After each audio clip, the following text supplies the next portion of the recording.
Selamat datang di Arah Baru, sebuah ruang refleksi untuk menemukan ketenangan, kekuatan, dan arah hidup yang lebih jelas.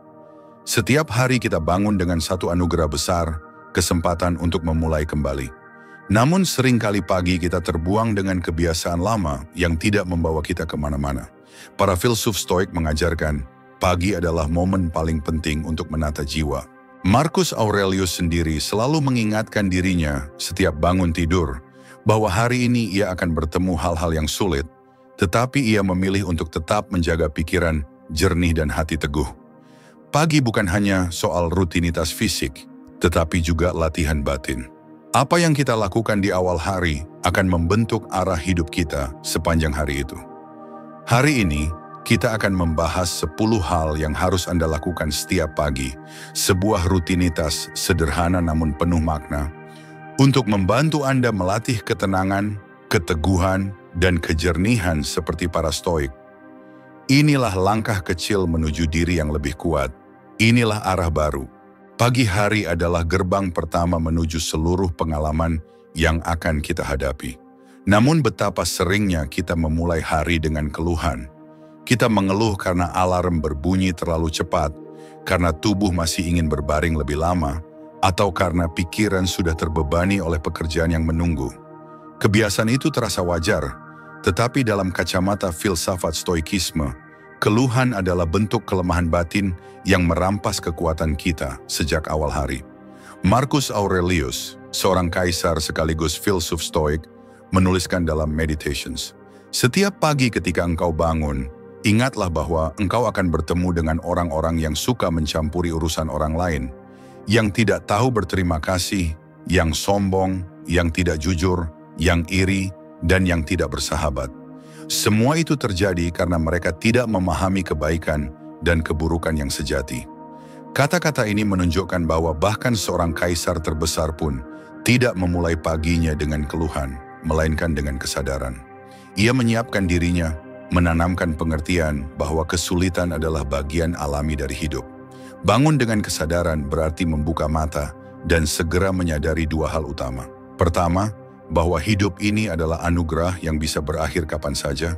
Kedua, bahwa kita memiliki kuasa atas sikap dan pilihan kita, meski kita tidak memiliki kuasa atas apa yang akan menimpa kita. Inilah inti dari Stoikisme. Bukan mengendalikan dunia luar, melainkan mengendalikan diri sendiri. Bila kita memulai hari dengan keluhan, kita sedang memberikan kendali hidup kita pada hal-hal yang berada di luar kuasa kita. Cuaca yang mendung, suara bising di sekitar rumah, atau pikiran tentang pekerjaan yang menumpuk, semua itu berada di luar kendali kita.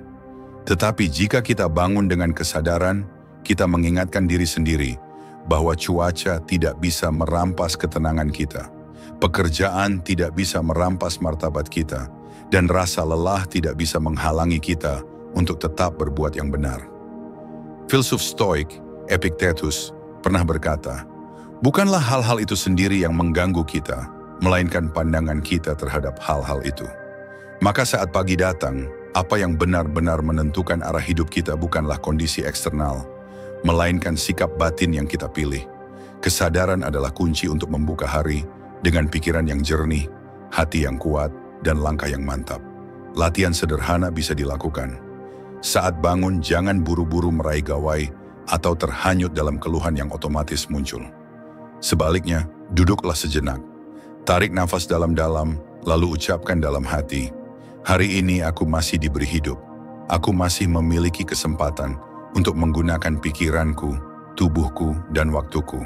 Dengan kalimat sesederhana itu, kita sedang melatih diri untuk hadir, untuk bersyukur, dan untuk mengingat bahwa hidup ini terbatas.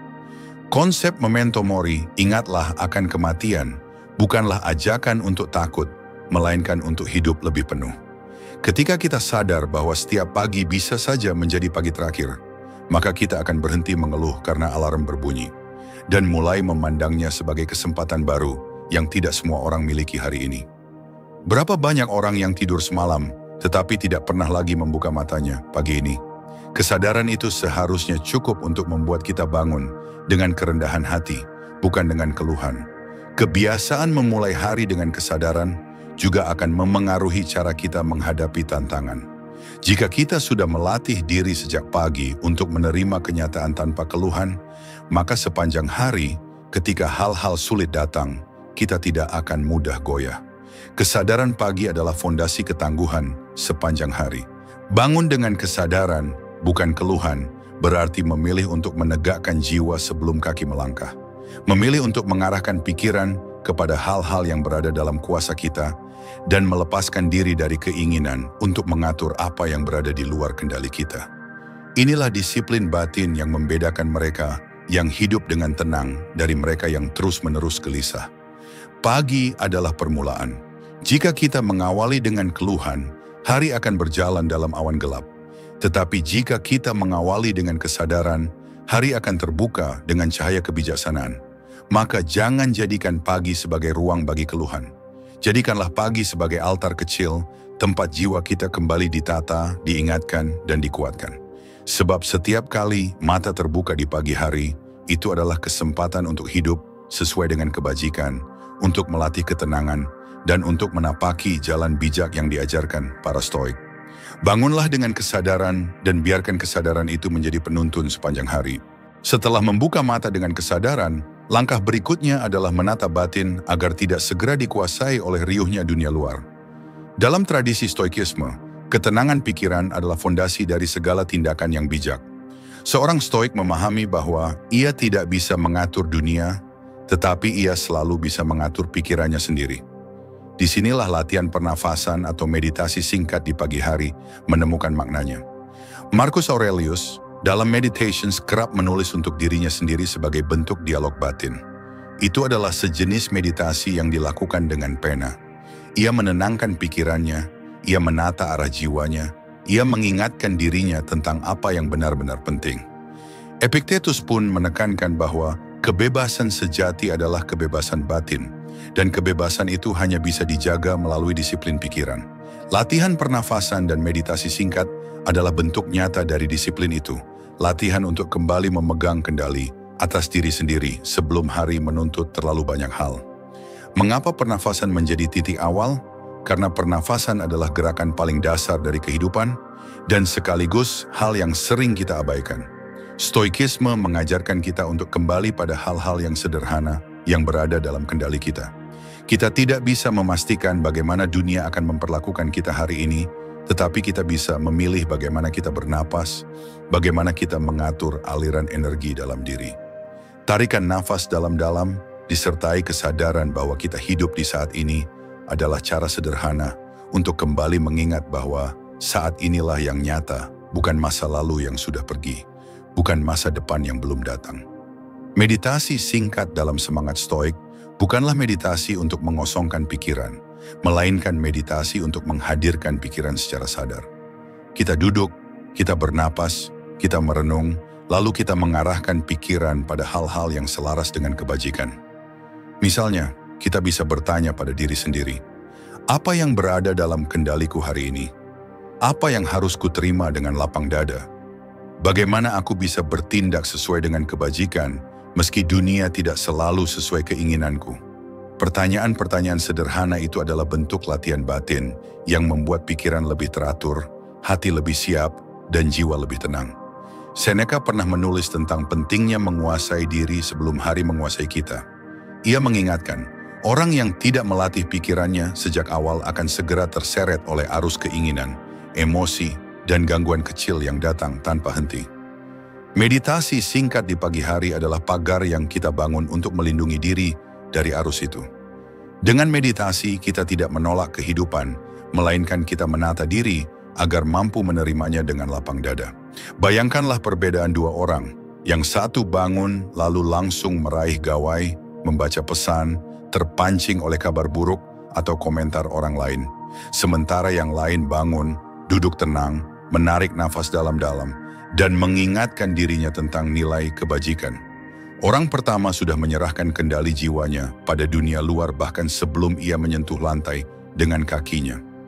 Orang kedua justru memperkuat benteng dalam dirinya terlebih dahulu, sehingga apapun yang datang setelahnya tidak akan mudah mengguncang. Latihan pernafasan sederhana pun cukup. Tarik nafas perlahan, Rasakan udara memenuhi paru-paru, tahan sejenak, lalu lepaskan dengan penuh kesadaran. Lakukan berulang-ulang sembari menenangkan pikiran pada satu kalimat sederhana. Misalnya, aku memilih ketenangan, aku memilih kebajikan, aku memilih untuk menerima apa yang datang. Dengan latihan singkat seperti itu, pikiran menjadi lebih jernih, tubuh menjadi lebih rileks, dan jiwa menjadi lebih siap. Konsep ini erat dengan gagasan Stoik tentang ataraksia, ketenangan batin yang tidak terguncang oleh keadaan luar. Ataraksia bukanlah ketiadaan masalah, melainkan kemampuan untuk tetap tenang di tengah masalah. Dan itu hanya mungkin bila pikiran dilatih sejak pagi. Meditasi singkat bukanlah tujuan akhir, melainkan sarana untuk menumbuhkan ataraksia. Lebih jauh lagi, latihan pernafasan atau meditasi ini juga mengingatkan kita pada kefanaan. Setiap tarikan nafas adalah anugerah, setiap hembusan nafas bisa saja yang terakhir. Memento mori, ingatlah bahwa engkau akan mati, bisa dihadirkan dalam momen pernafasan itu. Dengan menyadari bahwa hidup rapuh, kita akan lebih menghargai detik-detik yang diberikan. Maka, setiap tarikan nafas bukan sekadar kebutuhan biologis, melainkan doa dalam bentuk sederhana. Doa untuk hadir, untuk sadar, dan untuk hidup sesuai kebajikan. Pada akhirnya, stoikisme bukanlah filsafat yang hanya tinggal di dalam buku, melainkan filsafat yang harus dipraktikkan. Dan praktik itu bisa dimulai dari hal yang paling kecil. Duduk sejenak, bernapas, merenung, dan mengingat kembali apa yang benar-benar berada dalam kendali kita. Latihan singkat ini bisa hanya berlangsung 5 menit, tetapi 5 menit yang diisi dengan kesadaran lebih berharga daripada 1 jam yang diisi dengan keluhan dan distraksi. Bangunlah, tarik nafas dengan sadar, duduklah dalam keheningan sejenak, lalu arahkan pikiran pada kebajikan. Dengan itu Anda sudah menyiapkan jiwa untuk menghadapi hari yang penuh ketidakpastian. Itulah seni stoik, menata batin sebelum menapaki jalan. Di antara sekian banyak warisan dari filsafat stoikisme, ada satu kebiasaan yang jarang disadari, tetapi sangat mendalam. Kebiasaan menulis refleksi. Para filsuf stoik, terutama Marcus Aurelius, meninggalkan catatan-catatan pribadi yang bukan ditujukan untuk publik, melainkan untuk dirinya sendiri. Catatan itu kini kita kenal sebagai Meditations, sebuah buku yang sejatinya adalah jurnal pribadi seorang kaisar, penuh dengan dialog batin, renungan, dan pengingat bagi dirinya sendiri. Menulis refleksi di pagi hari adalah cara untuk menata pikiran sebelum hari benar-benar dimulai. Stoikisme menekankan bahwa kendali sejati terletak pada batin kita, dan batin itu ibarat ladang yang harus dirawat. Jika tidak ditata sejak awal, pikiran akan mudah diserbu oleh gulma, keluhan, kekhawatiran, iri hati, dan segala bentuk emosi liar. Jurnal pagi adalah cara untuk menanam benih yang baik, sebelum gulma itu tumbuh tanpa kendali. Mengapa menulis begitu penting dalam tradisi stoik? Karena menulis memaksa kita berhadapan dengan pikiran kita sendiri. Saat kita menulis, kita bukan hanya menuangkan kata-kata, melainkan juga menyingkap isi jiwa. Dalam tulisan, kita bisa melihat dengan jernih apa yang seringkali kabur di dalam pikiran. Marcus Aurelius menulis untuk mengingatkan dirinya agar tidak larut dalam amarah, agar tetap rendah hati, agar menerima nasib dengan lapang dada. Ia tahu bahwa sekalipun ia seorang kaisar, ia tetap manusia yang rentan terhadap kelemahan batin. Dan menulis adalah cara untuk melatih kekuatan batin itu setiap hari. Jurnal pagi bukan sekadar catatan kegiatan, melainkan latihan moral. Kita bisa menuliskan pertanyaan sederhana. Apa yang akan saya hadapi hari ini? Bagaimana saya harus bersikap jika berhadapan dengan kesulitan? Apa kebajikan yang ingin saya latih hari ini? Pertanyaan-pertanyaan ini bukan untuk mencari jawaban sempurna, melainkan untuk mengarahkan pikiran agar tidak kehilangan arah. Sama seperti seorang pelaut yang memeriksa kompas sebelum berlayar, seorang stoik memeriksa jiwanya sebelum melangkah ke dalam hari. Seneca menulis bahwa kita harus selalu menghitung diri kita sendiri, menimbang apa yang telah kita lakukan, dan merencanakan bagaimana kita akan bertindak. Pagi adalah waktu yang tepat untuk menulis niat, sementara malam hari adalah waktu untuk menulis evaluasi. Dengan demikian, hidup kita menjadi siklus yang penuh kesadaran. Kita merencanakan dengan bijak di awal, lalu meninjau dengan jujur di akhir. Refleksi pagi juga merupakan latihan untuk menempatkan diri dalam perspektif yang benar. Misalnya kita bisa menuliskan satu kalimat pengingat. Aku tidak bisa mengendalikan apa yang akan terjadi, tetapi aku bisa mengendalikan bagaimana aku meresponsnya. Kalimat sederhana ini, bila ditulis setiap pagi, akan tertanam dalam jiwa. Tulisan itu bukan sekadar tinta di atas kertas, melainkan peneguhan bagi diri sendiri, agar ketika badai datang, kita sudah siap berdiri dengan tenang. Lebih dari itu, jurnal pagi juga bisa menjadi ruang untuk menumbuhkan rasa syukur. Epictetus selalu mengingatkan bahwa kita tidak berhak menuntut hidup sesuai keinginan kita, tetapi kita bisa belajar menerima hidup apa adanya. Menulis rasa syukur, meski hanya satu atau dua hal kecil, akan mengingatkan kita bahwa bahkan di tengah kesulitan, hidup tetap menyimpan kebaikan. Kesadaran ini adalah tameng yang ampuh melawan rasa gelisah dan kecewa. Menulis refleksi juga membantu kita menyadari kefanaan. Setiap pagi kita bisa menuliskan kalimat pengingat tentang memento mori, ingatlah bahwa hidup ini tidak kekal. Dengan begitu, kita tidak akan menyia-nyiakan waktu untuk hal-hal remeh. Jurnal pagi menjadi tempat untuk meneguhkan pilihan. Apakah hari ini akan kita isi dengan kebajikan atau kita biarkan lewat tanpa makna? Bayangkan bagaimana hidup kita akan berbeda jika setiap pagi dimulai dengan satu halaman kecil refleksi. Kita mungkin menuliskan 3 hal. 1 niat kebajikan yang ingin dilatih, 1 kesadaran tentang apa yang di luar kendali kita, dan 1 rasa syukur atas kesempatan hidup. Hal-hal sederhana itu bisa menjadi fondasi yang mengubah cara kita menjalani hari. Menulis adalah bentuk percakapan dengan diri sendiri. Seorang stoik tidak mencari pengakuan dari orang lain, melainkan kebenaran dalam dirinya sendiri. Maka jurnal pagi bukanlah pertunjukan, bukan pula untuk dilihat orang lain. Itu adalah ruang pribadi, ruang kejujuran, tempat kita berani menghadapi kelemahan kita dan menguatkan tekad kita. Pada akhirnya, menulis refleksi di pagi hari adalah latihan stoik untuk membangun kesadaran, disiplin, dan kebijaksanaan. Itu adalah cara untuk memastikan bahwa kita tidak sekadar menjalani hari, tetapi menjalani hari dengan arah yang jelas. Sama seperti seorang prajurit yang menyiapkan peralatannya sebelum berperang, seorang stoik menyiapkan batinnya dengan pena dan kertas. Maka, ambillah waktu sejenak setiap pagi. Buka lembar kosong, tuliskan refleksi, niat dan pengingat untuk dirimu sendiri. Jangan biarkan pikiranmu terhanyut tanpa kendali, tetapi arahkanlah dengan kata-kata yang lahir dari kesadaran. Sebab setiap baris tulisan itu adalah langkah kecil menuju jiwa yang lebih kuat, hati yang lebih tenang, dan hidup yang lebih selaras dengan kebajikan. Stoikisme bukan hanya filsafat pikiran, tetapi juga filsafat hidup yang menyatukan tubuh dan jiwa. Para filsuf Stoik memahami bahwa jiwa yang kuat tidak bisa terwujud tanpa tubuh yang terlatih. Epictetus, misalnya, berulang kali mengingatkan murid-muridnya bahwa filsafat bukan sekadar teori untuk dihafalkan, melainkan latihan yang harus dijalankan. Askesis, sebuah disiplin yang mencakup latihan pikiran sekaligus latihan tubuh. Gerakan fisik di pagi hari bukan semata urusan kesehatan jasmani, tetapi juga latihan untuk membentuk disiplin dan ketangguhan batin. Tubuh adalah alat yang memungkinkan jiwa menjalankan kebajikan. Bagaimana kita bisa bertindak adil, berani, atau penuh kebijaksanaan jika tubuh kita rapuh dan mudah dikalahkan oleh rasa malas, lelah, atau sakit kecil yang seharusnya bisa ditanggung. Seorang stoik melihat tubuh bukan sebagai pusat kesenangan, tetapi sebagai sarana bagi kebajikan. Marcus Aurelius, seorang kaisar yang memimpin perang, menyadari betapa pentingnya kekuatan fisik. Ia harus menghadapi kehidupan di medan tempur, berurusan dengan dingin, panas, sakit, dan rasa lelah.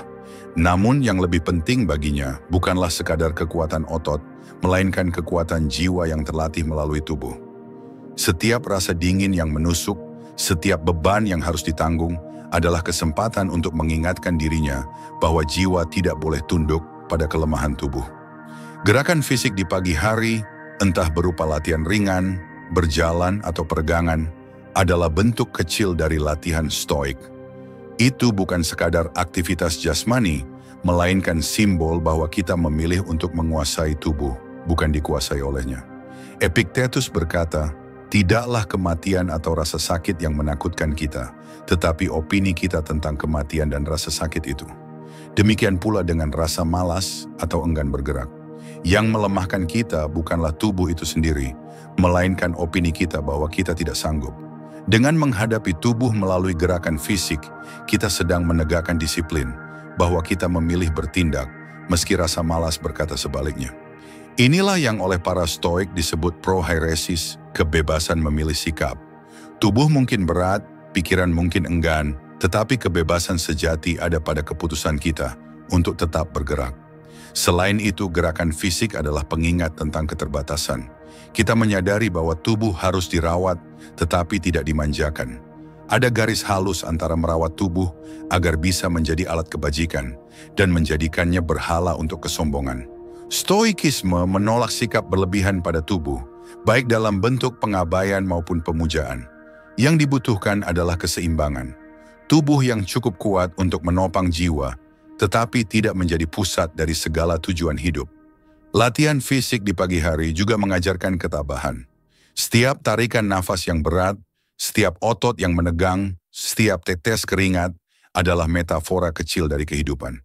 Hidup itu sendiri penuh dengan beban, tekanan, dan kesulitan. Jika tubuh kita dilatih untuk menerima rasa tidak nyaman dalam latihan kecil, maka jiwa kita pun akan lebih siap menerima rasa tidak nyaman dalam kehidupan nyata. Dengan kata lain, gerakan fisik adalah latihan stoik dalam skala tubuh untuk mempersiapkan jiwa menghadapi skala kehidupan. Ada pula nilai kerendahan hati dalam latihan jasmani. Tubuh betapapun kuatnya tetap akan melemah seiring waktu. Seorang stoik sadar bahwa kekuatan fisik adalah fana, dan karena itu tidak boleh menjadi sumber kesombongan. Justru, kesadaran atas kefanaan tubuh mendorong kita untuk menggunakannya sebaik mungkin selama masih bisa. Setiap gerakan fisik adalah bentuk rasa syukur bahwa kita masih hidup, masih bisa bergerak, dan masih diberi kesempatan untuk menggunakan tubuh ini sebagai alat kebajikan. Seneca pernah menulis bahwa hidup yang baik bukanlah hidup yang panjang, melainkan hidup yang penuh makna. Tubuh yang sehat dan terlatih membantu kita menjalani hidup dengan makna, bukan dengan keluhan. Sebab, bagaimana kita bisa berbuat sesuatu yang berarti jika tubuh kita selalu menjadi penghalang?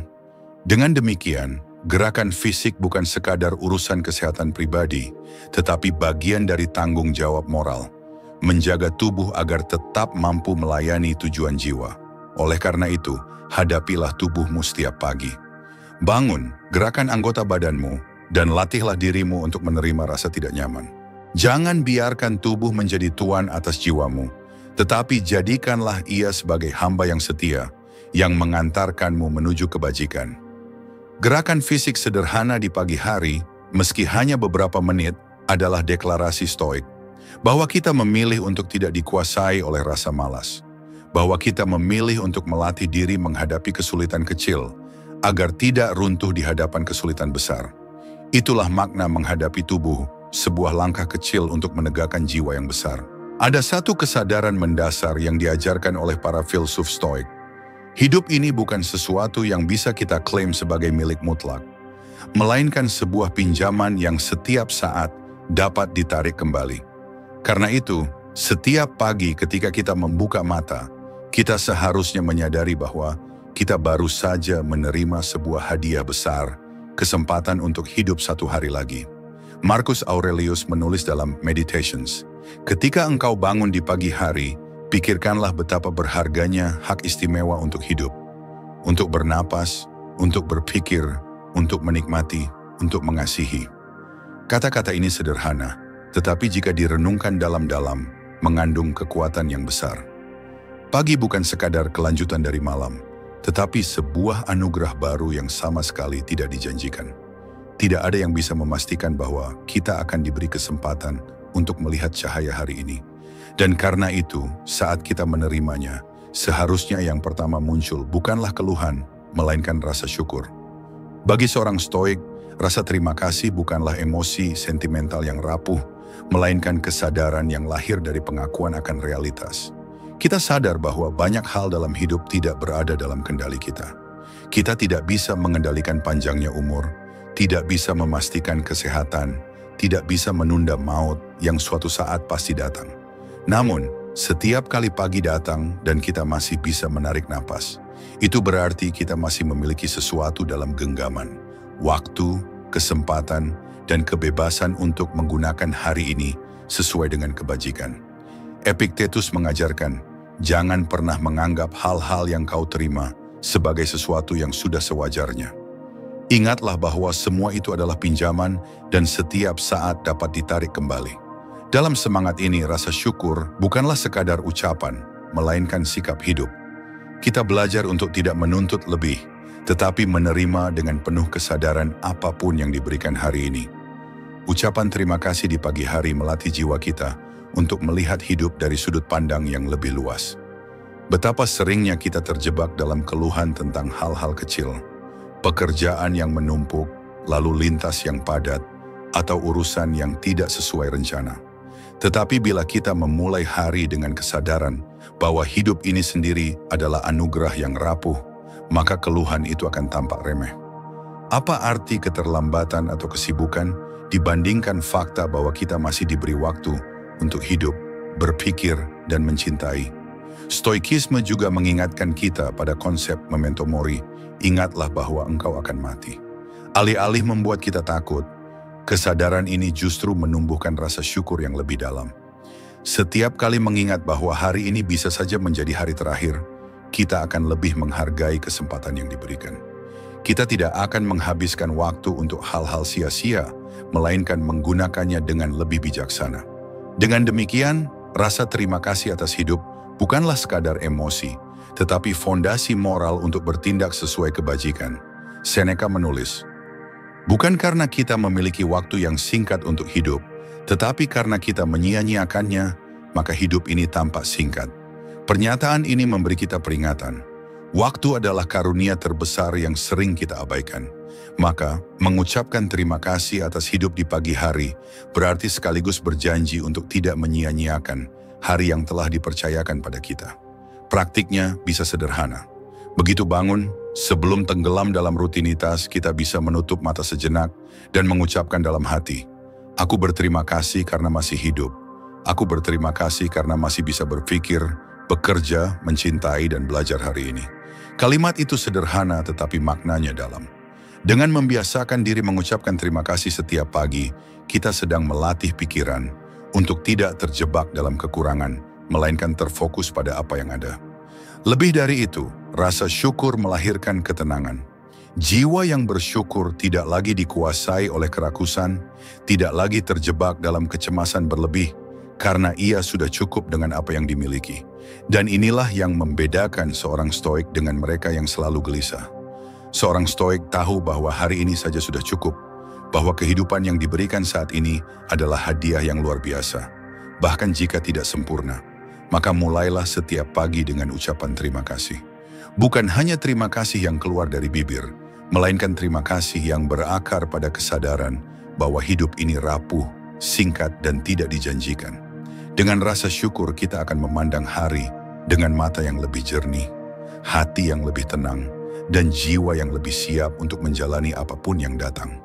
Ucapan terima kasih atas kesempatan hidup adalah bentuk doa paling sederhana dalam stoikisme. Doa tanpa ritual yang rumit, tanpa janji yang muluk, hanya pengakuan sederhana bahwa hidup itu sendiri sudah merupakan anugerah. Dan dari anugerah itulah kita dipanggil untuk hidup sesuai dengan kebajikan.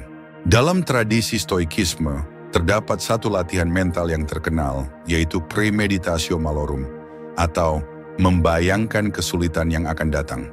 Latihan ini sering disalahpahami sebagai bentuk pesimisme, seolah-olah para filsuf stoik hidup dalam ketakutan akan malapetaka.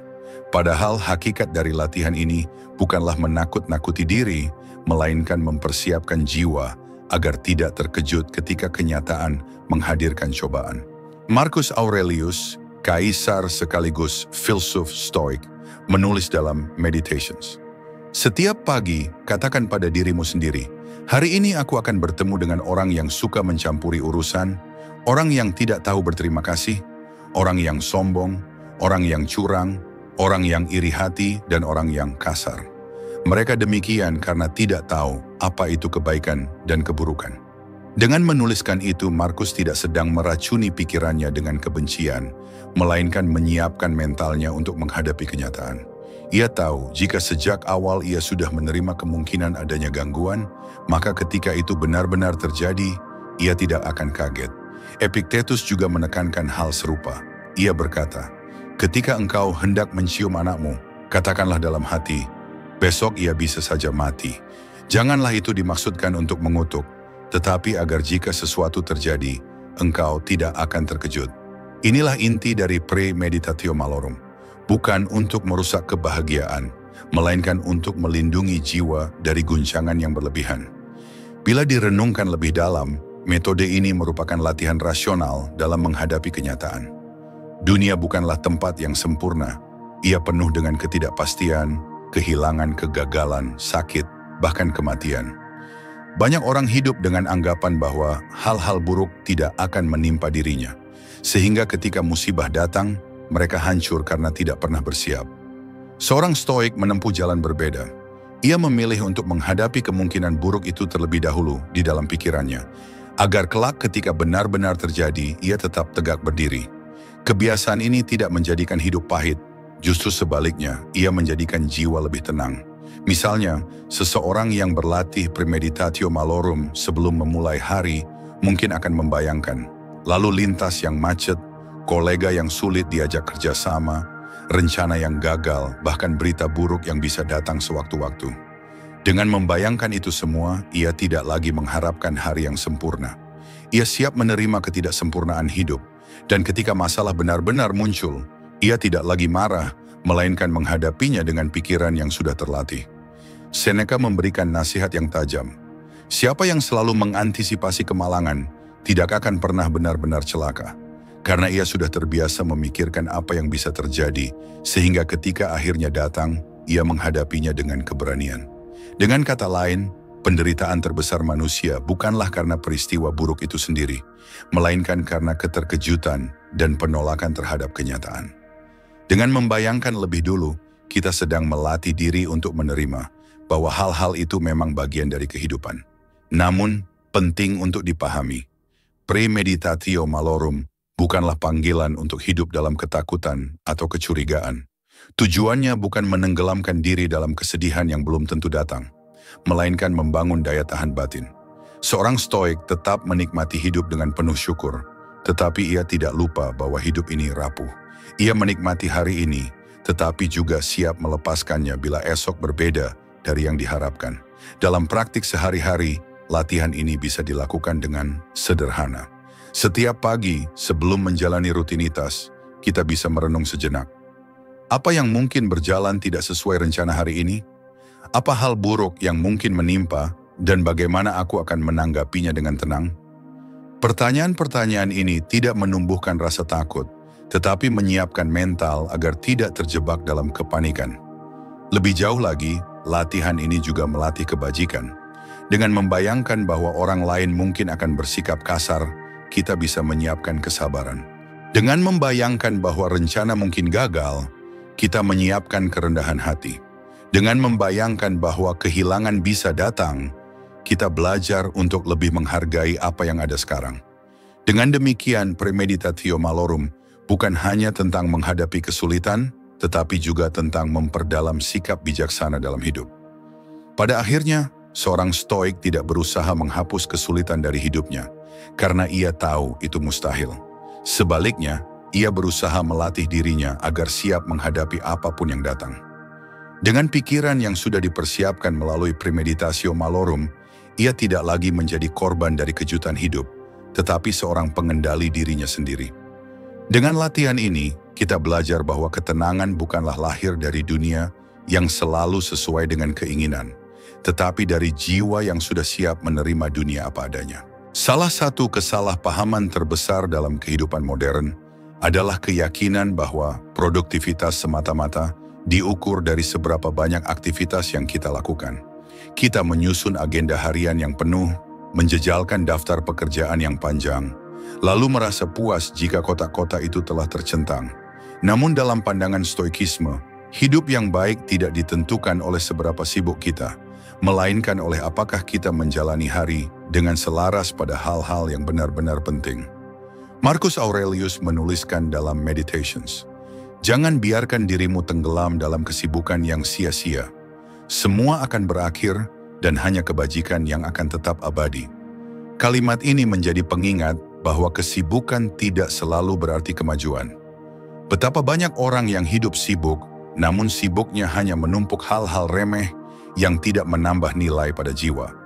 Filsafat Stoik menekankan pentingnya membedakan antara yang esensial dan yang sekadar kebisingan. Epictetus berkata, "Jika engkau ingin maju, relakan dirimu untuk dianggap bodoh dalam hal-hal yang tidak penting." Artinya, seorang Stoik berani menyingkirkan hal-hal yang tidak perlu, meski dunia menilainya sebagai ketinggalan. Ia tidak mengejar banyak hal sekaligus, tetapi menaruh perhatiannya hanya pada hal-hal yang benar-benar sejalan dengan kebajikan, keberanian, keadilan, pengendalian diri, dan kebijaksanaan. Disinilah letak perbedaan mendasar antara sekadar agenda dan prioritas.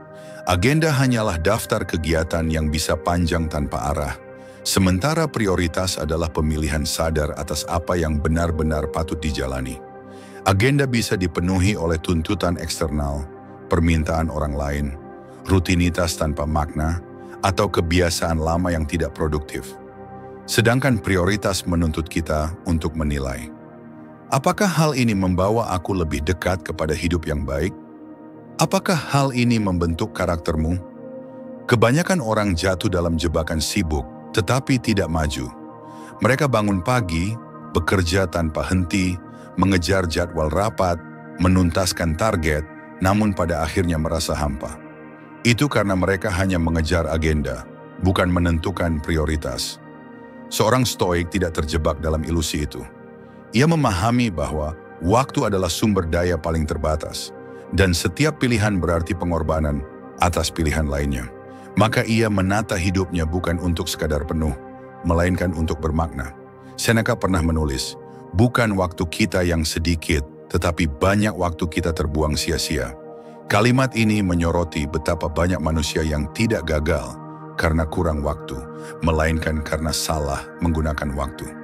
Seorang Stoik tidak membiarkan harinya habis pada hal-hal yang tidak berkontribusi pada kebajikan atau perkembangan jiwa. Ia menimbang setiap tindakan dengan pertanyaan, apakah ini sejalan dengan akal budi? Apakah ini membuatku lebih baik sebagai manusia?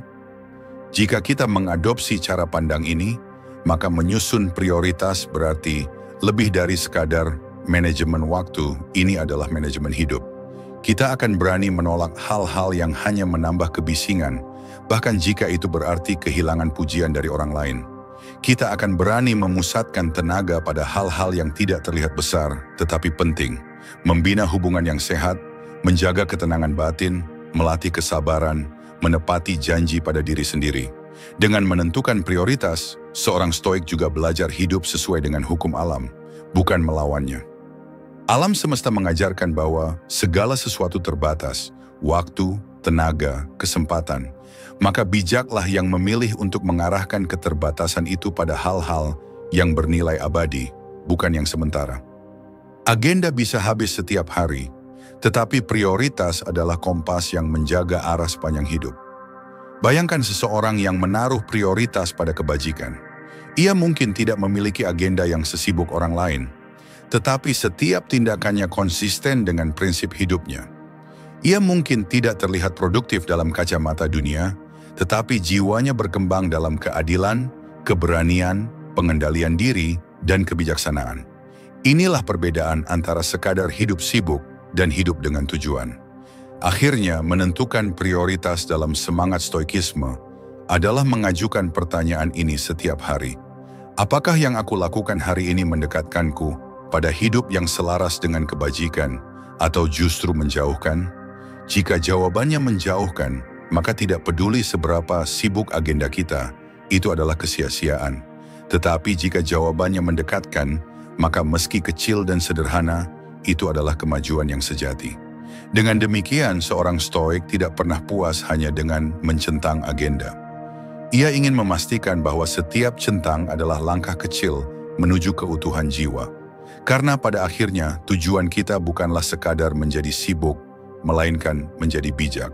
Hari kita seringkali ditentukan oleh bagaimana kita memulainya. Pikiran yang pertama kali kita izinkan masuk ke dalam diri saat membuka mata akan membentuk arah, energi, bahkan ketenangan sepanjang hari.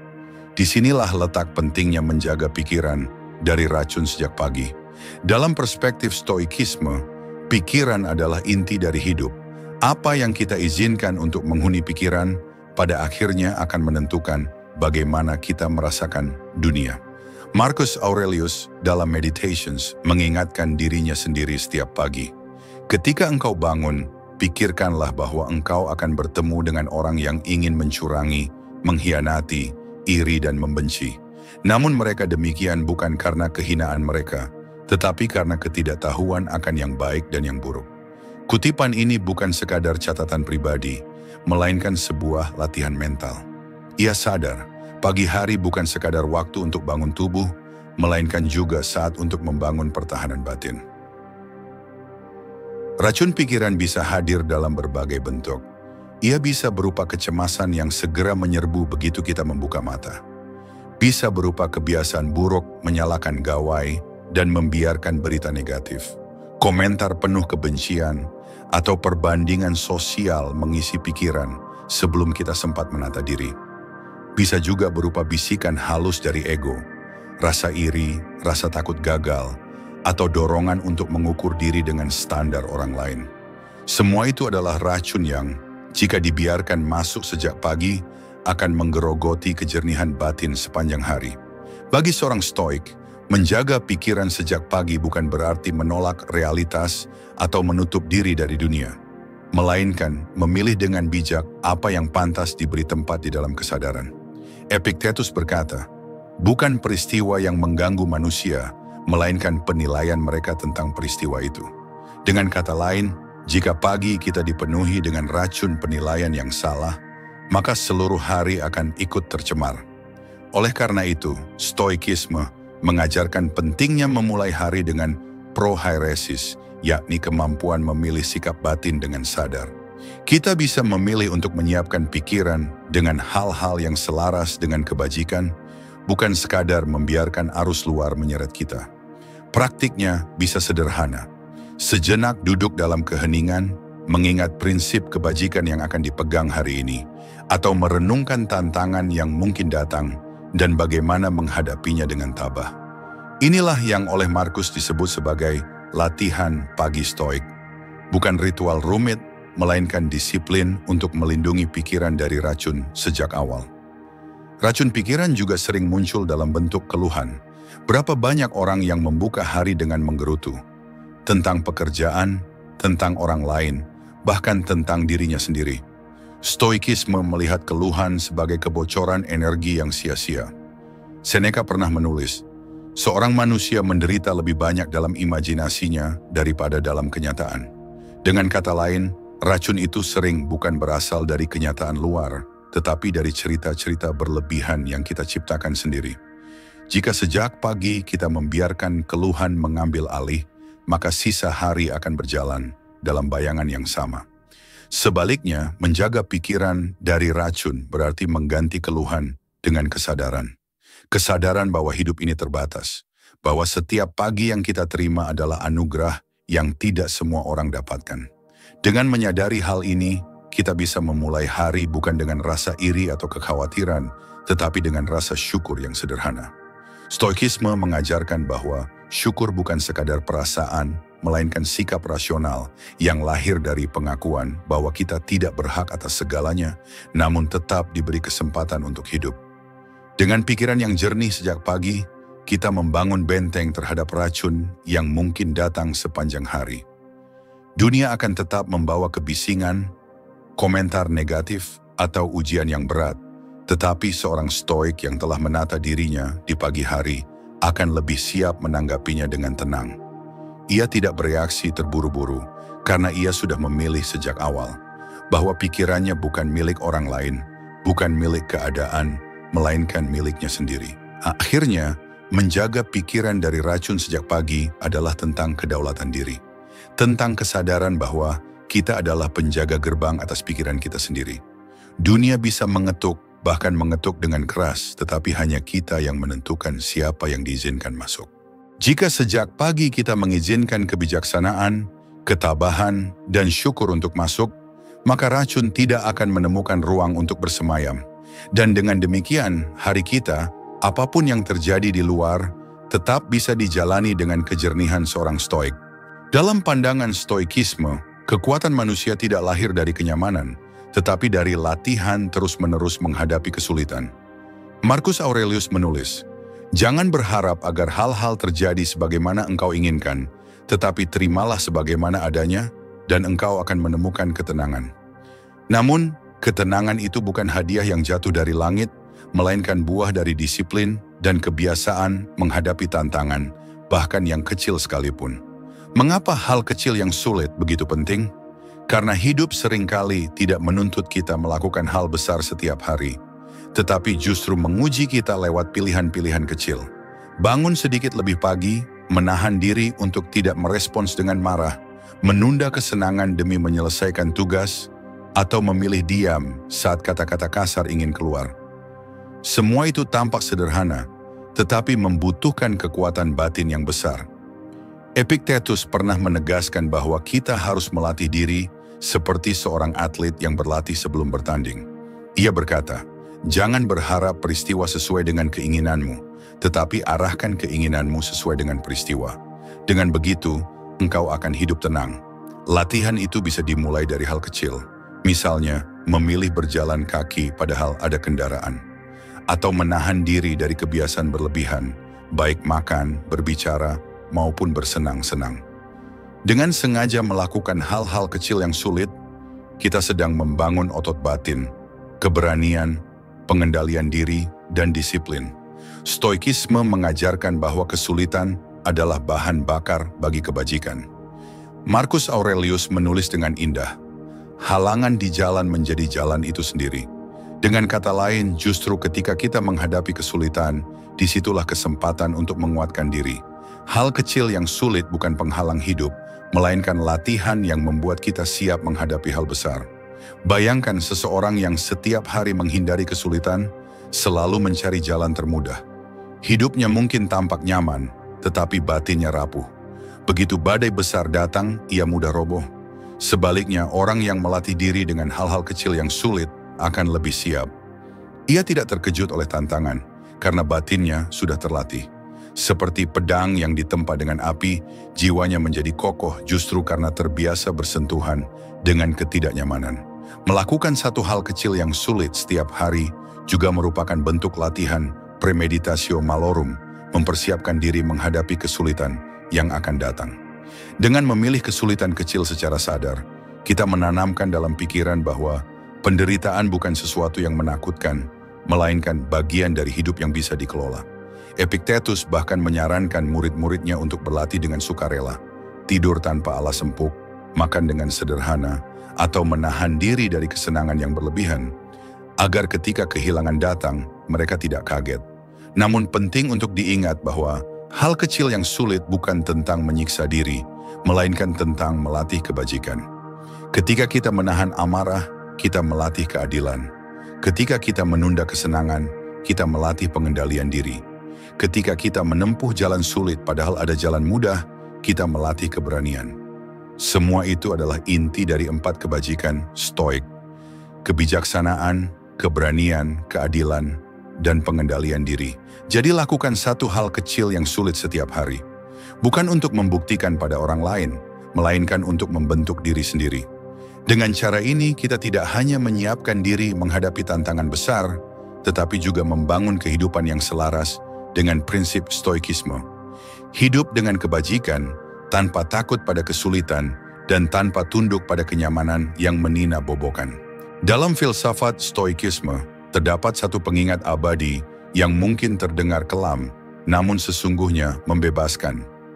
Memento mori, ingatlah bahwa engkau akan mati.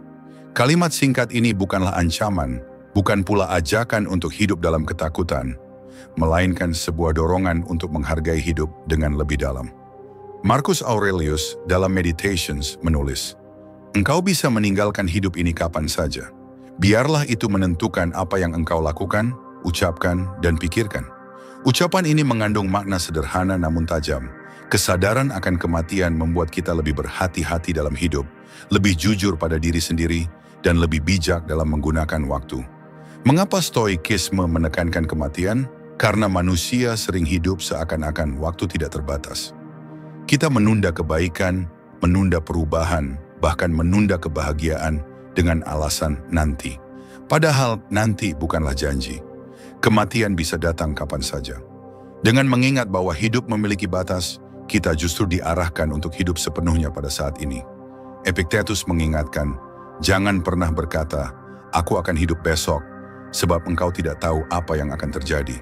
Lakukan segala sesuatu hari ini, seolah ini adalah hari terakhirmu. Bukan dalam arti hidup dengan tergesa-gesa atau boros, tetapi dalam arti menjalani hidup dengan kesadaran penuh. Setiap pertemuan menjadi berharga, setiap kata yang kita ucapkan memiliki bobot, setiap tindakan kecil menjadi kesempatan untuk menunjukkan kebajikan. Memento Mori juga melatih kita untuk membebaskan diri dari kesombongan dan hal-hal sepele yang sering menyita energi. Betapa sering kita larut dalam amarah kecil, iri hati, atau pertengkaran yang sia-sia, seakan-akan hidup ini akan berlangsung selamanya. Tetapi ketika kita mengingat kematian, kita sadar bahwa banyak hal tidak layak untuk diperdebatkan, tidak pantas untuk dipelihara dalam hati. Yang tersisa hanyalah yang penting, berbuat baik, menjaga integritas, dan hidup sesuai kebajikan. Stoikisme tidak melihat kematian sebagai musuh, melainkan sebagai bagian dari tatanan alam. Seneca menulis, kematian bukanlah hal yang harus ditakuti, karena ia hanyalah bagian dari kehidupan. Dengan menerima bahwa kematian adalah keniscayaan, kita belajar untuk tidak lagi dikuasai oleh ketakutan. Sebaliknya, kita diarahkan untuk menggunakan hidup ini sebaik mungkin, seakan setiap hari adalah kesempatan terakhir untuk menjadi manusia yang lebih baik. Maka Memento Mori bukanlah ajakan untuk putus asa, tetapi untuk berani hidup dengan penuh makna. Ia mengajarkan kita untuk menghargai orang yang kita cintai selagi ada, untuk tidak menunda kata maaf maupun ucapan terima kasih, untuk tidak menunda belajar maupun menunda perubahan diri. Hidup menjadi singkat justru karena hidup itu berharga. Dengan mengingat kematian, kita menghargai kehidupan. Dan dengan menghargai kehidupan, kita menjalani hari-hari dengan lebih bijak, lebih damai, dan lebih selaras dengan prinsip stoikisme. Hidup dalam kebajikan, seakan-akan hari ini adalah satu-satunya hari yang kita miliki. Hidup adalah perjalanan yang singkat, penuh tantangan, dan tidak jarang menyesatkan perhatian kita kepada hal-hal yang sepele. Namun melalui lensa stoikisme, kita diajak untuk kembali pada inti, menjaga pikiran, menguatkan jiwa, dan menjalani hari-hari dengan kesadaran bahwa hidup ini terbatas sekaligus berharga. Setiap langkah kecil, entah itu menulis refleksi pagi, melatih tubuh, bersyukur atas kesempatan hidup, atau mengingat kematian, bukanlah ritual kosong. Ia adalah latihan batin untuk membentuk karakter yang teguh, hati yang lapang, dan jiwa yang merdeka dari ketakutan maupun godaan dunia yang fana. Stoikisme bukan sekadar teori filsafat yang mati di buku-buku kuno, melainkan seni hidup yang bisa kita terapkan setiap hari. Dengan menghidupi prinsipnya, kita belajar menerima hal-hal di luar kendali kita dan memusatkan energi hanya pada apa yang bisa kita perbaiki, diri kita sendiri. Dan disitulah letak kebebasan sejati. Bukan pada dunia yang tunduk pada keinginan kita, melainkan pada jiwa yang teguh menghadapi apapun yang dunia berikan. Jika Anda merasa perjalanan ini menggugah, dan jika Anda ingin terus melatih cara pandang yang lebih tenang, lebih bijak, dan lebih kuat menghadapi hidup, mari bersama-sama kita lanjutkan perjalanan ini. Channel Arah Baru hadir bukan hanya untuk memberi kata-kata, melainkan untuk menemani Anda menemukan arah hidup yang lebih jernih. Di sini kita belajar bahwa setiap pagi adalah awal baru, setiap kesulitan adalah kesempatan, dan setiap hari adalah latihan untuk menjadi pribadi yang lebih kuat dan lebih bijaksana. Selamat melangkah di jalan kebajikan. Ingatlah, hidup terlalu berharga untuk dijalani tanpa kesadaran. Dan bila Anda ingin terus melatih pikiran dengan prinsip-prinsip stoikisme, silakan ikuti perjalanan ini bersama kami di Arah Baru.